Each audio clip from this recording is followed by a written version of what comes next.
Bienvenue dans Well Done. Nous avons le privilège d'accueillir Sarah Baruch aujourd'hui, écrivaine et militante engagée contre les violences conjugales. En 2023, elle a publié 125 et des milliers, sorti aux éditions HarperCollins, une œuvre poignante qui met en lumière le parcours de 125 victimes de féminicide à travers le témoignage de 125 personnalités.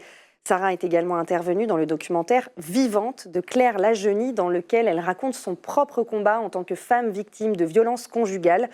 Vous vous demandez sans doute le rapport avec le monde de l'entreprise et l'environnement de travail. Eh bien, quand on sait que 62% des plaignantes pour violences conjugales sont salariées, il est devenu primordial que l'entreprise intervienne et protège ses collaboratrices. Sarah sensibilise et intervient donc dans les entreprises pour aborder les violences faites aux femmes et leur impact dans le monde du travail. Elle a notamment formé et sensibilisé le groupe AXA sur les violences domestiques et elle travaille sur un projet de label RSE qui s'appelle Safe Place, dédié à la protection des victimes de violences conjugales en entreprise. Alors comment les entreprises peuvent mieux soutenir leurs salariés victimes et comment construire des environnements de travail plus inclusifs et sécurisants? C'est ce dont on va parler tout de suite avec Sarah Baruch.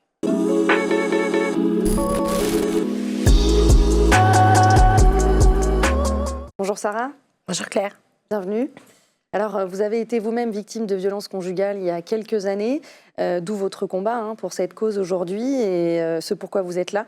Quel a été le déclencheur de votre engagement dans le milieu professionnel ? Déjà, ça a été mon propre vécu, puisque pendant des années, j'ai été salariée, en fait, durant le moment où ma vie n'était pas très agréable. Et je pense que malgré moi, j'envoyais des appels au secours et que personne ne savait trop comment réagir. Et d'ailleurs, lorsque le livre 125 et des milliers sur les féminicides est sorti, lors de ma première signature, j'ai eu une ancienne collègue qui est venue et qui m'a dit « J'en étais sûre, je suis désolée ». Et je me suis intéressée à ce sujet parce que, en fait, lorsque j'étais au travail, j'avais l'impression que c'était une sorte de bulle. Alors, évidemment, il y avait toujours une sorte de fil élastique qui me ramenait vers celui qui est devenu le père de ma fille, parce que je devais toujours être joignable, parce que je ne devais pas déjeuner avec des collègues, parce qu'il y avait plein de petits interdits comme ça, enfin, même des gros interdits.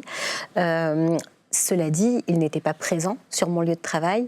Il n'était pas derrière mon ordinateur de travail, il ne savait pas ce que je disais toute la journée, les personnes avec qui je parlais. Donc, j'avais comme ça cette impression qu'il y avait une sorte de petite bulle dans cet espace-là qui m'appartenait à moi. Et puis, à force d'enquêter sur les violences conjugales, je me suis rendu compte que l'idée reçue que j'avais sur qui étaient les victimes de violences était totalement fausse. Et c'était d'ailleurs le point de départ de mon travail, de comprendre pourquoi j'étais passée à côté. Parce que j'étais pas le stéréotype que je m'étais imaginé.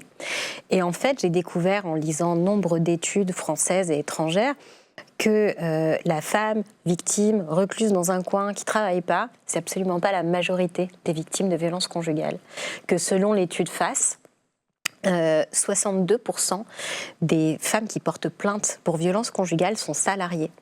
C'est-à-dire que si on isole de cette statistique celles qui sont encore étudiantes et celles qui sont retraitées, on se rend compte que presque 75% des victimes de violences conjugales sont dans l'entreprise, où elles passent les 2/3 de leur temps et où en grande majorité, elles ne sont pas sous la surveillance de leur agresseur de manière directe. C'est assez rare d'être non seulement victime de violences conjugales, mais en plus d'être mariée à son supérieur direct et de passer toutes ses journées avec. Donc voilà, on va dire que c'est une minorité des cas. Et donc je me suis dit, en fait, c'est là qu'il faut faire de la prévention. Au début, c'est parti d'une idée de prévention. Parce que la meilleure campagne du monde, s'il s'agit d'une affiche qui est placardée dans les commissariats ou les associations où les victimes ne vont pas, ou alors quand elles vont, alors qu'il est déjà trop tard, ça ne sert à rien. Si c'est un spot publicitaire qui est diffusé à 20h quand vous êtes assis à côté de votre agresseur et qu'en plus ça va déclencher une dispute du style « Ah ben j'espère que tu fais pas partie de toutes ces connasses », enfin, je vous parle un peu de vécu, en fait ça ne sert à rien non plus, voire c'est pire. Donc il faut développer ce qu'on appelle l'aller vers, c'est-à-dire ne pas obliger les victimes à être elles-mêmes actrices de la prévention, mais faire en sorte que la prévention vienne à elles, à un moment où elles sont réceptives, où elles ne sont pas surveillées. Et bien ça se passe en grande majorité au travail. Très bien. Alors, comment réagissent ces entreprises lorsque vous leur proposez des formations, parce que vous donnez des formations pour sensibiliser ou des initiatives pour intégrer cette problématique dans la culture d'entreprise? Je ne vais pas vous cacher que les premières fois, ça a été compliqué, puisque nombre d'entreprises considèrent que les violences de l'intime font partie de la sphère privée. Et que du coup, l'entreprise n'a pas du tout sa place en tant que sphère professionnelle. Ça prend généralement 1 à 2 mois pour les convaincre du contraire. Et puis surtout, elles sont généralement totalement sidérées de voir ce qui se passe parmi leurs effectifs. C'est-à-dire qu'on a toujours l'impression que ça se passe ailleurs, les violences conjugales. Oui, puis vous parlez justement de stéréotypes au début. Quel est le stéréotype qu'on se fait justement au départ de ces femmes qui se... Exactement, c'est-à-dire qu'on ne se rend pas compte que non, c'est ma collègue, celle qui est là. Et puis surtout, déjà, on ne laisse pas cette problématique à l'extérieur du travail.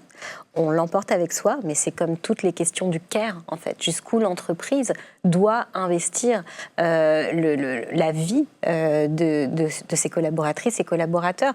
Et ce que je trouve intéressant, et c'est un peu grâce à ça que j'arrive à les convaincre, même si c'est un peu cynique, les violences conjugales ont un impact direct sur la productivité et sur les risques.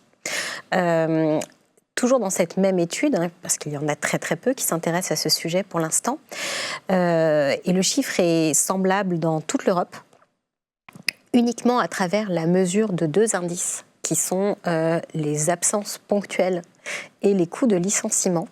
Les violences conjugales impactent les entreprises à hauteur de 2% de leur PIB, c'est-à-dire 58 milliards en Europe. C'est énorme. Et ça ne prend pas en compte le développement de maladies longue durée, la formation des nouveaux collaborateurs après un licenciement et plein d'autres frais annexes comme des frais juridiques, etc., etc. Uniquement à travers 2 facteurs, on arrive quand même à 2% du PIB. Donc finalement, on se rend compte que traiter ces questions est essentiel finalement quelque part à la productivité, à la rentabilité de l'entreprise, et c'est le sens même de la RSE.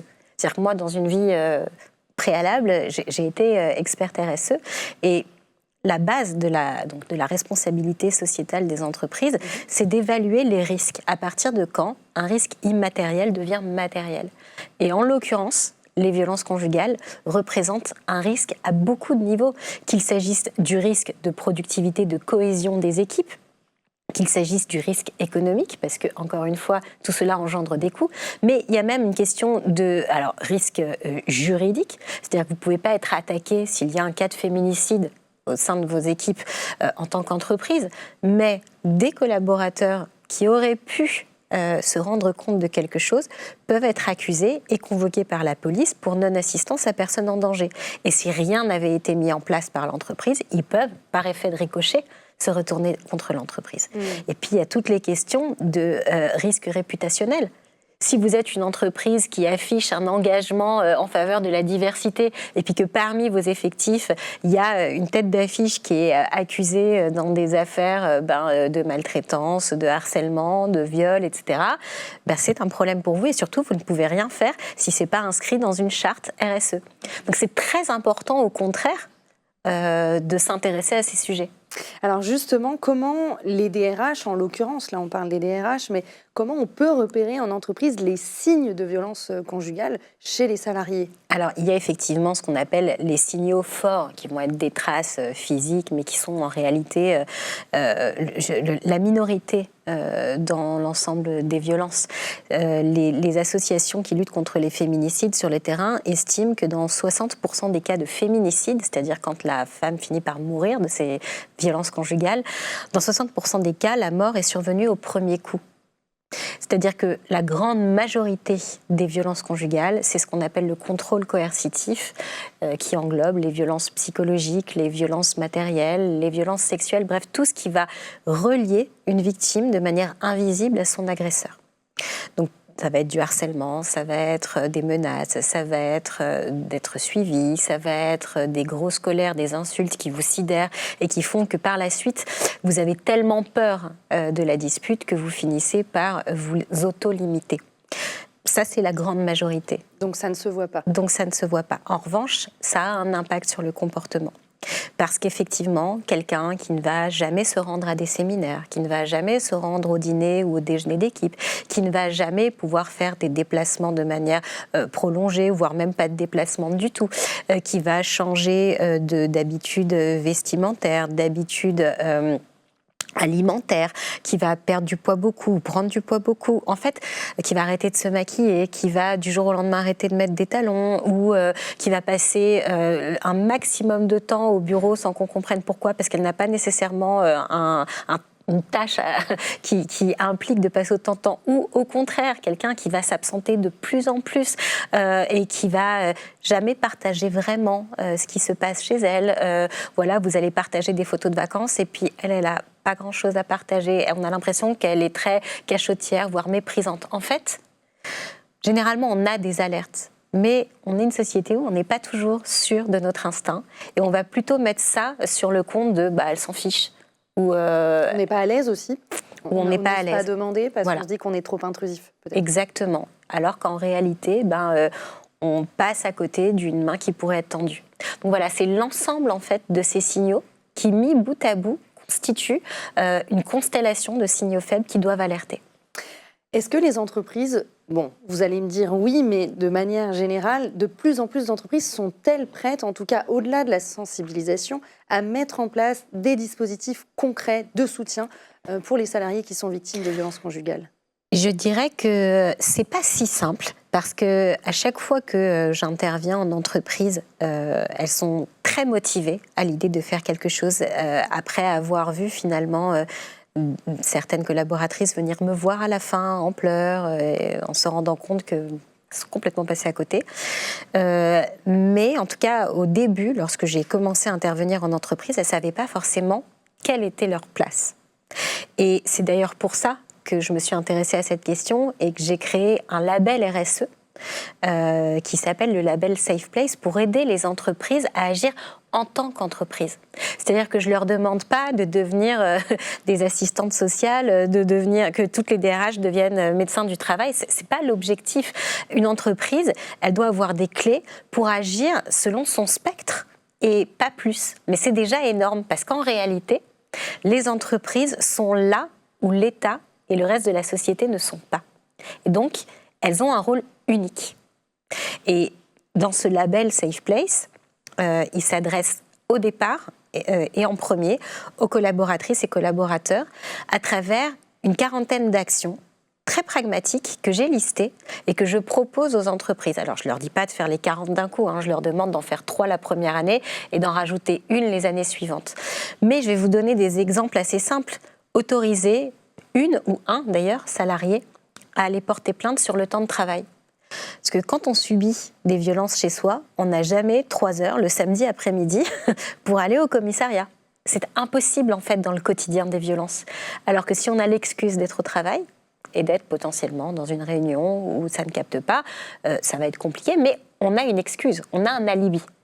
Il pourrait peut-être même y avoir une mise à disposition d'une salle où on peut s'isoler et aller porter plainte tranquillement en ligne. Ça fait partie des mesures, en tout cas de faire la pré-plainte en ligne et de pouvoir ensuite aller de manière plus rapide au commissariat. Ne plus verser de salaire sur des comptes joints. Normalement, on n'est plus censé le faire, sauf qu'il y a encore plein d'entreprises qui le font et une personne qui va être en train d'essayer de mettre de l'argent de côté pour aller ne serait-ce que consulter un avocat sur ses droits, ne pourra pas le faire si le salaire est sur un compte qui est observé par son agresseur. Donc voilà, il y en a 40, là je vous en donne 2, mais l'idée c'est de proposer des choses qui ne coûtent quasiment rien aux entreprises, qui sont du bon sens en fait, mais pour des personnes qui connaissent les difficultés des victimes. Et donc l'idée, c'est de leur dire, tout ça vous pouvez le faire, ça vous prend 1 jour, 2, grand max à mettre en place et à tenir les personnes informées que ça existe, et en fait ça peut sauver des vies. Alors, tout comme les bureaux du cœur, est-ce qu'il y a aussi un projet qui permettrait à des victimes salariées de loger dans des bureaux vacants le soir, le week-end, pour être dans un environnement safe, protégé, sécurisé? Je sais que les bureaux du cœur, ils le font avec les sans domicile fixe.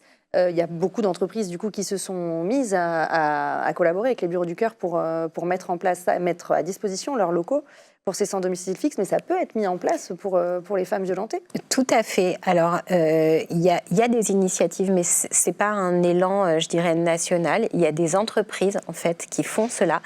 Mais moi, je leur conseille davantage d'aider les personnes à s'aider elles-mêmes, dans la mesure où ça implique, en fait, si on n'a pas une vraie possibilité d'informer les victimes, ça peut les exposer à des risques. Par exemple, en fait, si vous permettez à une personne de loger avec ses enfants alors qu'elle vient de s'enfuir, si vous ne l'aidez pas à aller porter plainte, ça peut se retourner contre elle pour la garde de ses enfants ensuite, parce qu'il faut pas forcément porter plainte tout de suite, mais en tout cas déposer une main courante pour signaler le départ du domicile. En fait, il y a plein de petits réflexes qui ne sont pas du tout insurmontables, oui, mais qu'il faut absolument communiquer aux personnes concernées. Comme par exemple aussi d'aller vérifier qu'il n'y a pas de traceur dans la voiture ou sur le téléphone portable. C'est partout, dans tous les garages et tous les magasins de téléphonie que ça peut être fait. Mais pour des questions de sécurité, il faut le faire. Donc voilà. Moi, je préfère que les entreprises permettent d'obtenir 3 jours pour un déménagement, permettent de financer une caution, permettent de financer un déménagement, mais surtout qu'elles permettent la bonne information des personnes concernées. Mais si on fait tout ça, ça peut être une solution. Ah ben c'est la solution. Et il y a des entreprises qui le font. Tout à fait. Ah, très bien. Non, je me suis dit peut-être que je lance une idée aujourd'hui. Il n'y en a pas beaucoup, il n'y en a pas assez. Il n'y en a pas assez, donc c'est bien qu'on en parle. Et je trouve que ça peut d'autant plus être une démarche RSE, puisque la base des démarches RSE, c'est d'impliquer toutes les parties prenantes. Et moi, c'est une suggestion que j'ai commencé à faire, mais on va y arriver, c'est qu'aujourd'hui, les entreprises, elles réagissent un peu en vase clos, alors qu'en fait, c'est beaucoup plus intéressant de réagir en termes de territoire. Par exemple, je prends l'exemple de Boulogne-Billancourt. Il y a beaucoup d'entreprises implantées autour de la station de métro Marcel Samba en Île-de-France. C'est beaucoup plus intéressant de faire en sorte que toutes les entreprises de la même localité aient une chambre ou un appartement disponible, qu'elle cofinancerait quelque part en payant ensemble un loyer, plutôt que de dire telle entreprise qui est partout en France est un loyer. Vous voyez ce que un logement. Parce qu'une femme qui habite dans le nord de la France, elle ne va pas forcément être intéressée à l'idée de déménager là où se trouve le siège social. Alors que c'est beaucoup plus intéressant de partager finalement en localité, donc avec l'ensemble des parties prenantes, un hébergement d'urgence. Très bonne idée. Très bien. Ça, c'est aussi pour les directeurs IMO qui nous écoutent. Donc, finalement, quel rôle, on en a un peu parlé, mais si on devait donner d'autres exemples, quel rôle les responsables immobiliers et les DET peuvent-ils jouer dans l'adaptation des espaces de travail pour protéger les victimes? Là, on a donné une idée pour les directeurs IMO. Les directeurs environnement de travail, ça peut être une salle pour s'isoler, effectivement, pour pouvoir porter plainte en ligne. Est-ce que vous avez d'autres idées? Eh bien, je dirais déjà des endroits qui permettent la confidentialité et le dialogue. Aujourd'hui, on est dans une rentabilité de chaque mètre carré dans les entreprises.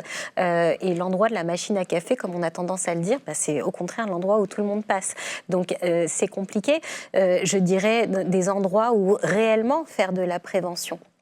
Parce que, et puis on peut imaginer cela comme des endroits matériels, mais aussi immatériels. Par exemple, moi je propose systématiquement aux entreprises de faire un hub de contenu qui soit visible. Alors, ça peut être, on peut aussi l'afficher dans les entreprises, mais souvent avec, je dirais, aujourd'hui, une personne, elle restera rarement plus de 18 mois au sein d'une même entreprise. Donc, les DRH ou les communicants qui se chargent de la communication interne ont l'impression que parce qu'ils ont fait une conférence, ça y est, tout le monde est autorisé. Sauf qu'un an et demi plus tard, si vous ne recommencez pas, plus personne ne l'est en fait. Donc, il faut imaginer des contenus facilement accessibles de manière matérielle et immatérielle. Et puis, essayer de surfer sur ces endroits qui sont entre l'intimité et le professionnel. Et par exemple, parmi les 40 actions que je propose dans le label, il y a le fait d'afficher le QR code du test « Suis-je victime de violence ?» que j'ai créé et qui est reconnu par l'Ordre des médecins et par tout un tas d'associations dans les toilettes. Parce que quand vous êtes aux toilettes, c'est pas parce que vous êtes sur votre lieu de travail que vous n'avez pas ces petits moments d'intimité. Donc, c'est une manière d'être isolé tout en étant sur le lieu de travail. Et je pense que c'est important que l'entreprise puisse admettre qu'on a ces moments isolés, même dans un endroit où on se doit d'être efficace et de travailler. Merci beaucoup, Sarah Baruch. J'ai été ravie d'échanger avec vous aujourd'hui. Moi aussi, Claire, merci.